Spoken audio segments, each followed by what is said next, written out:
He's going to bring the hostages home. 2 years they've been in captivity. They'll finally be delivered home. We're all watching the images of the celebrations in Israel and around the world by people in Gaza and in Israel, that this is coming to an end. He's going to bring the hostages home. He's going to bring peace and security back to Israel and truly lay the foundation for a lasting peace in the Middle East. This is a goal and an objective that's been stated by presidents and politicians and policymakers and people around the globe for generations. And President Trump has the strength and the vision and the resolve to do it. He's the only president who could have, as has been demonstrated. And look at the other side of the screen. So that's all going on one side of the split screen. Now look at the other. The stark contrast with the Democrats who have shut down the government. Republicans are busy working around the clock to deliver for the American people, voting over and over to open the U.S. government and laying the foundation for lasting peace and working to deliver for American troops and military families. And what do you see on the other screen? Democrats playing games with the lives and livelihoods of the people we represent. They have now voted in the Senate. The Senate Democrats have voted 6 times to keep the government shut down. And I just want to tell you one of the most outrageous things I've seen since I've been following politics in the mid-'80s when I was a kid in the Reagan era. Chuck Schumer did an interview last night and bragged, this is what he said, quote, he had the audacity to say, quote, every day of this shutdown gets better for us, his party. I don't even know how to comment on that. It's so stunning to me how callous he can be to play political games and use American citizens as the pawns in a political game. We're in day 9. The consequences of this Democrat shutdown are very real, and he can mock it and he can pretend like it gets better for him. It doesn't. It doesn't get better for the country. Right now, half our civilian federal employees are on furlough.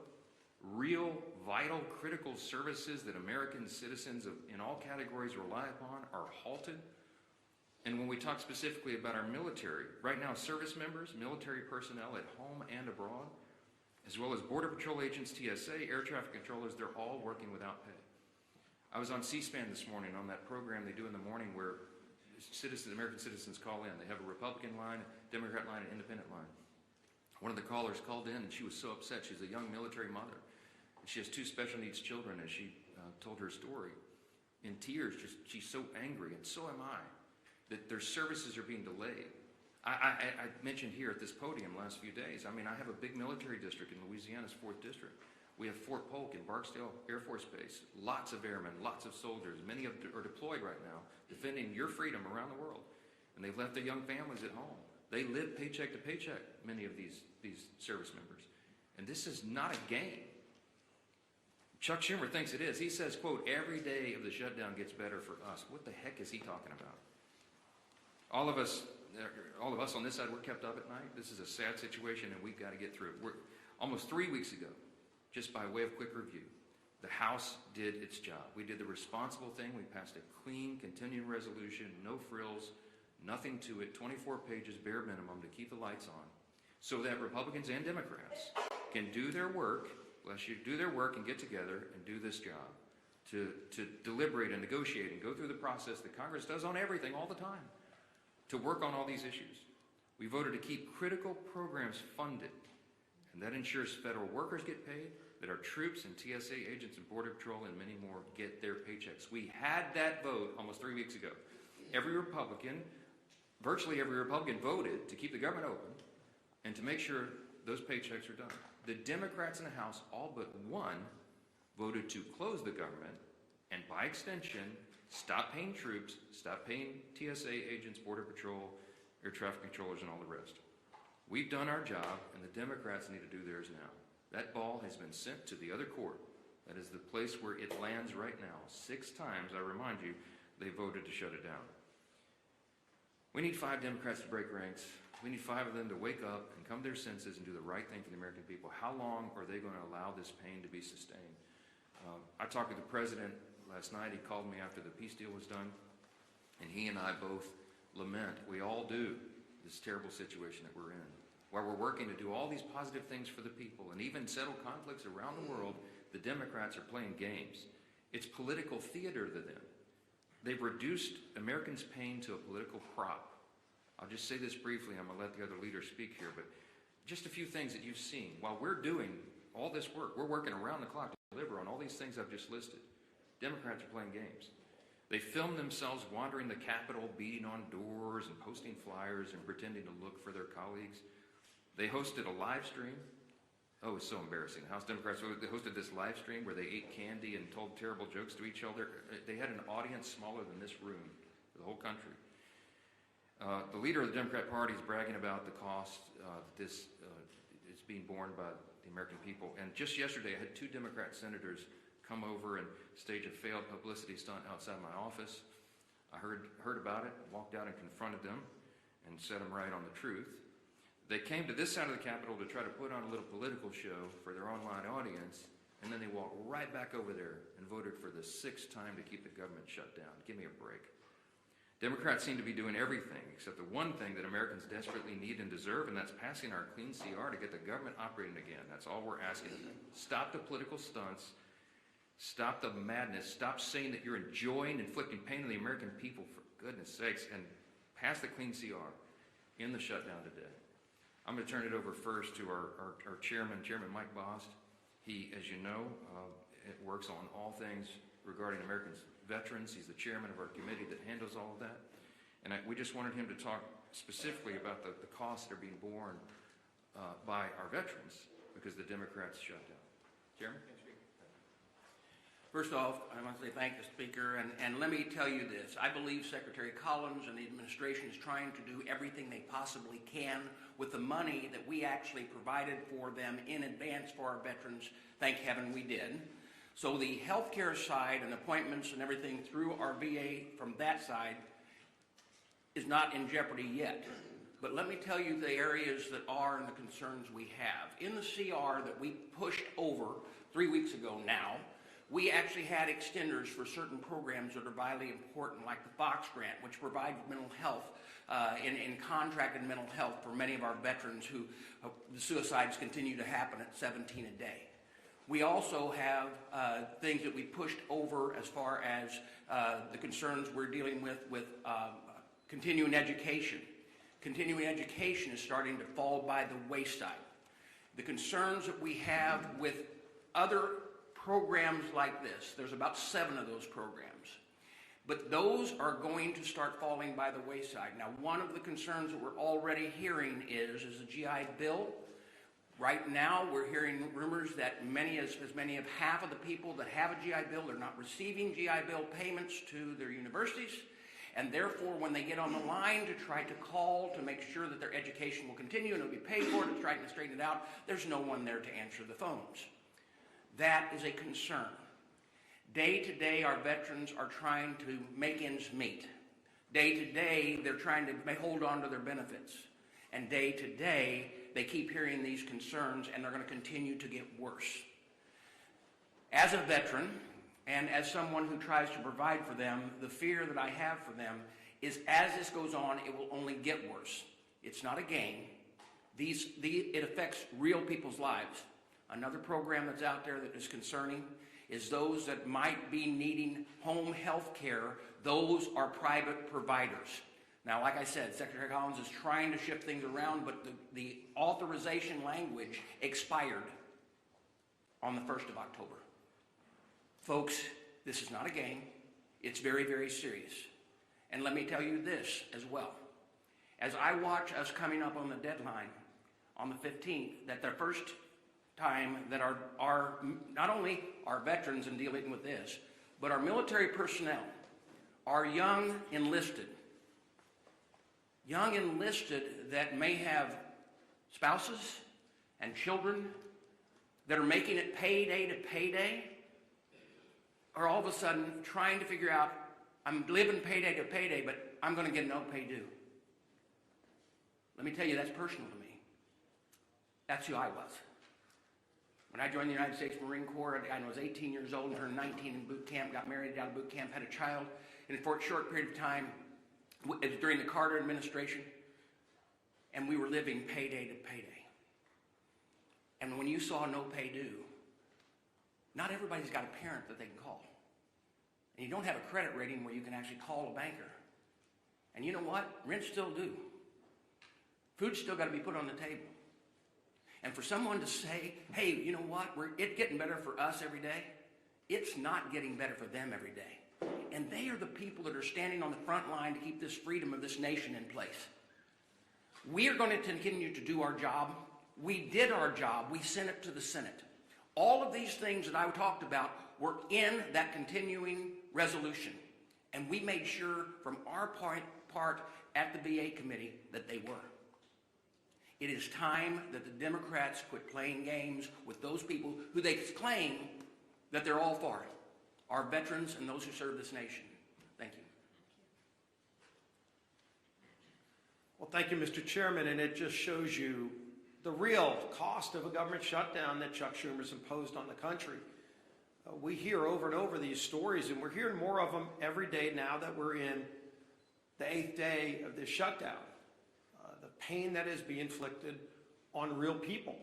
I did a town hall meeting last night with thousands of people on the call, and a number of people talked about the problems they're experiencing. Seniors that want to make sure their Social Security checks are going to be delivered.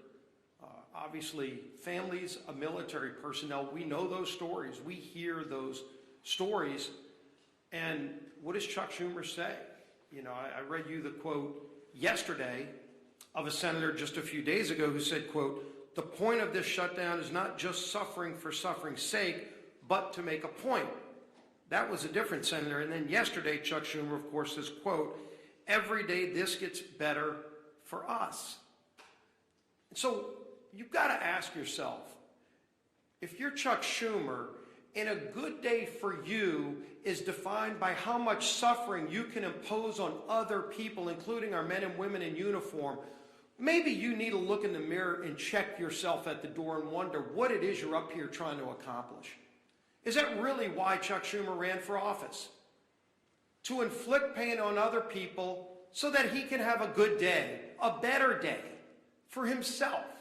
When that is your measuring stick for a good day, is how much pain you're inflicting on other American families, you have lost your way. And yet they vote over and over again to keep the government shut down. While trying to talk about other issues, we can be talking about those other issues without inflicting pain on people. We can be debating our differences, as President Trump said he wants to do, by opening the government back up again. And by the way, once we get the government back open again, if Democrats ever come to their senses, we still have a lot of differences to resolve. Those differences don't just get resolved tomorrow. November 21st gets closer every single day too. And then they're going to try to hold the American people hostage again on that deadline for some other unrelated issue, so that they can inflict more pain on the American people. But don't worry, Chuck Schumer will be having a good day if that pain's going to be inflicted on others. Thank goodness we have a president in the Oval Office who continues to stay focused on the job he was elected to do by the American people. And Speaker Johnson just pointed out how critically important that job President Trump is doing. You know, as we mark the 2-year anniversary of the horrible Hamas attacks on Israel, President Trump is brokering a release of all the remaining hostages so that those families can finally get closure. Hopefully, some are still alive. We know, sadly, some are not. But those families want to have that resolved. They want to see their loved ones come home. And President Trump has worked tirelessly. He said he would work tirelessly. And he continues to deliver for the American people. He continues to lead on the world stage and stand up to the bullies around the world. He continues to fight for American families who are counting on him. And then you look at what he has to fight against. He's got to fight against governors who are going to court to block the president from keeping the citizens of those states safe. You're in Chicago, Illinois. You don't care about the party affiliation of a criminal. You just want to be safe in your community, and today you're not, and President Trump is trying to make you safe. You would think your governor for one day would put aside those petty differences and say, well, gee whiz, Mr. President, finally we agree on something. But no, the Democrat Party has made a decision. Every day they wake up and they just want to fight Donald Trump. It doesn't matter what it is he wants to do. He wants to keep communities safe. They're going to fight him on it. He wants to keep the government open. They're going to fight him on it. President Trump wants to make sure our troops are paid. Chuck Schumer wants to fight him on it and talk about how good of a day it is for Chuck Schumer. When that happens, their party has lost their way. And it's not too late to come back. And so there will be other votes. Hopefully, we get 5 more Democrat senators that come to their senses and stop inflicting this pain on the American people. It's causing real harm on families. And hopefully, they stop worrying about what that measuring stick is that says they have a good day only when the American people are having a bad day. Stop inflicting pain on the American people, Chuck Schumer, and open the government up. End this madness. Our whip, time out.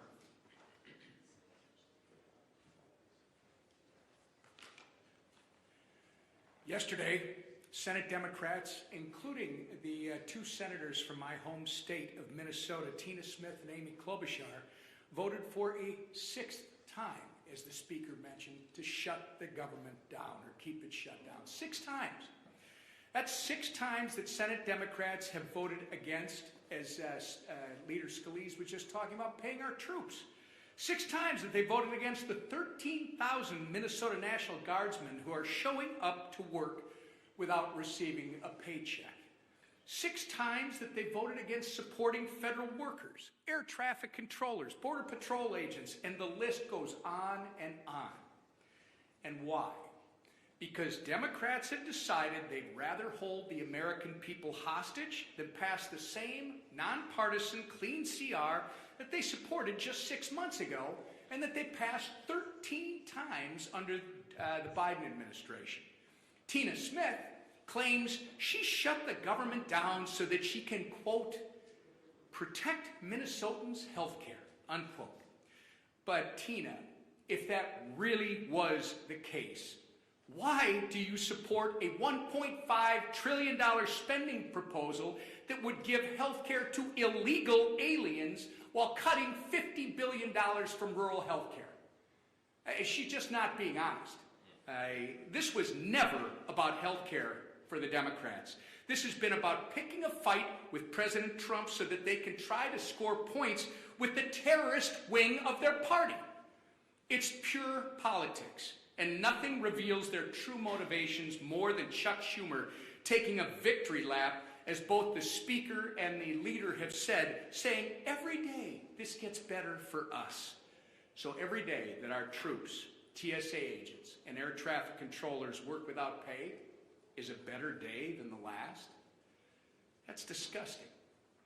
And every single person in this room should be holding Chuck Schumer accountable for his words. Unfortunately, Minnesota's 2 senators continue to follow Chuck Schumer off the end of the political pier with their needless shutdown. Earlier this week, our entire Minnesota Republican congressional delegation sent a letter to Senators Smith and Klobuchar urging that they please do the right and responsible thing by passing the House's nonpartisan clean CR and end the massive amount of pain that they're inflicting on Minnesotans and the American people. Our message today is still the same, and it's not going to change. All of us are united. It is enough with the games. Pass our CR, get the government up and running again for Minnesotans. And I say this to my 2 senators, the people that elected you to do your job. Do your job. Your constituents deserve better than this. And with that, I turn it over to our conference chair.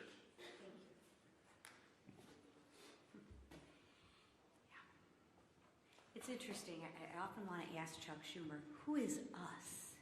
Because it's definitely not the American people, right?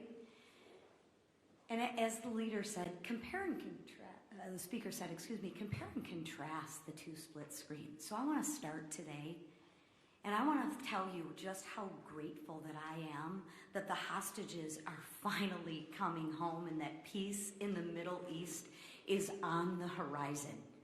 And I want to look right to you and say thank you, President Trump, because without you as our leader, this would not have happened. It is Joe Biden, or it was Joe Biden's weakness that got us into this situation. And thank God for you, President Trump, that it is your strength that has gotten us out of this situation. And this didn't happen by accident, right? It happened because of our president's strong leadership that puts America first and peace first. So again, I applaud President Trump for securing this historic peace deal. Now, like our speaker said, let's shift gears. The impact of the government shutdown is growing by the day. Planes are being grounded, paychecks are being missed, and people are hurting. Different than Chuck Schumer, he's having a good day. The American people are hurting. And why? I'll tell you why. Because Democrats are terrified of their own radical base. They are scared to death of their radical base. And let's be honest, Schumer is scared out of his mind from AOC. Think about that. Why else would he do it? He's voted for this 13 other times before. But let me share with you, enough is enough. Democrats have voted 6 times to keep the government closed. 6 times Democrats have voted against the American people. 6 times Democrats have voted against the American people. And if they do it again, 1.3 million brave men and women in their uniform could miss their paychecks next week. Chuck Schumer, how is that a good day for them? Explain that to them. I realize it's good for you and your radical base, but explain to those service members how that's a good day for them. That's 1.3 million families wondering how they are going to pay the bills, how they're going to buy groceries, how they'll fill the gas tank. That is disgraceful. Shame on you, Chuck Schumer. Our troops aren't bargaining chips. They are heroes. And let's treat them like they deserve to be treated. So when the Democrats vote again, I ask that they think of the military families who rely on the October 15th paycheck as their only source of income. And explain to them, Chuck Schumer, how that's a good day for them. I ask that they think of the servicemen and women living paycheck to paycheck. I ask that they think of them, not of the radical base that they're trying to appease. Let's put our troops before politics. Pass the clean House bill. Open up the government and pay our troops. Thank you.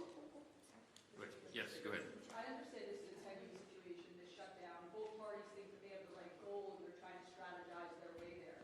But why not put politics aside and shutdown strategizing aside to pass a standalone bill to pay the military? You mentioned that military mom that was on C-SPAN this morning. Do you ever think that this is lives and not politics, and the shutdown posturing can be put aside for the troops? I'm so glad you asked the question. We're not pursuing a political strategy.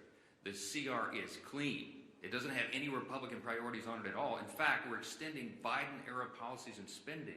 It's exactly what Chuck Schumer gave you impassioned speeches on as recently as March of this year, that must be done, that you don't play games with people's lives. They're the ones playing politics, not us. I've explained this, and I'll say it again. If there was something that we could peel off of the CR, if I could take a Republican priority or policy or trick or gimmick off the CR and make it more palatable for the Democrats in the Senate to vote for, I would have already done so.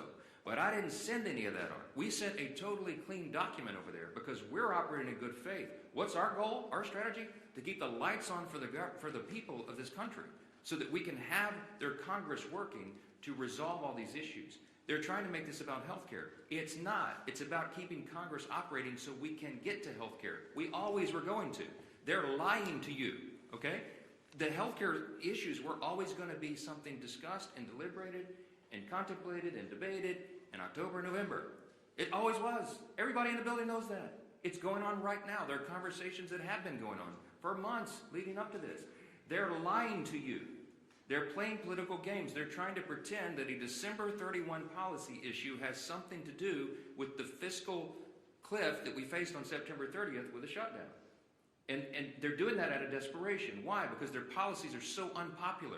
The Democrat Party is in free fall. They have no leader. They have no policy that they can present to the people. Their platform was reputed in the last election. President Trump won every swing state in the popular vote. The House Republicans had the highest popular vote in the history that's ever been recorded. Why? Because the American people rejected the woke progressive nonsense that they're all still clung to. So they don't have anything. I mentioned yesterday, they just had a poll. The Democrat Party has the lowest approval rating of any time since polling began. So what do? They're desperate. There's a rising Marxist wing in the Democrat Party. They're about to elect a mayor of New York City. Chuck Schumer's from New York. He sees a rising Marxist challenge to himself. And there's one thing that Chuck Schumer cares about more than anything else, and that is his Senate seat. The guy's been in Congress for 44 years. He doesn't know how to live life outside this building, and so he will do anything to make sure that he keeps that seat. He thinks that AOC is going to challenge him or some other Marxist. I'm just telling you the plain truth, and I take no pleasure in this. I'm trying to muster every ounce of Christian charity that I can, but this is outrageous. He's playing games with the American people. Real people are being hurt, veterans and troops and everybody, people that rely on these services. God bless America. Do the right thing and open the government. Yes.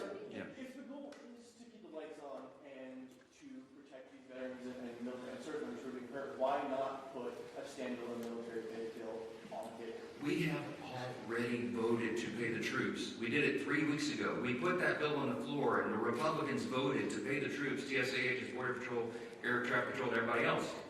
The Democrats voted no. Go pull the record. It was 3 weeks ago. We had the vote. Only one Democrat voted with us to pay the troops. We've done it. The House has done its job. The reason the House isn't here in regular session is because they turned the lights off. We passed the bill, pay the troops, pay all these essential workers, provide services to the American people. We sent it over there clean. It's 24 pages. It's a bare bones document. It has no Republican priorities on it at all. It's exactly what they voted for before. And they decided to turn this into a political stunt. So coming back here and doing it and having a duplicative vote to do the same thing we already did would accomplish nothing. Because Chuck Schumer's going to stop it in the Senate. They're playing games. He's enjoying it. He told you in his own words, every day of the shutdown gets better for us. Golly, it's despicable to me. Yes, Last yes. question. Good morning. Yesterday, you came out and engaged Senator Kelly, called this photo op. Publicity's done. You called this a publicity stunt. Yesterday, Mr. Lawler went down and confronted Mr. Jeffries afterwards.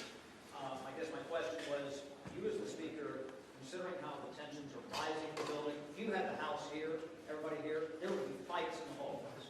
Are you concerned, and is it incumbent upon you as the speaker to try to lower this temperature? When we see what happened outside your office yesterday, you engaged with the senators, Mr. Lawler coming downstairs and engaging with Mr. Jeffries, who, he really gave it back to them. But I've not seen that type of confrontation in this building in my 30+ years.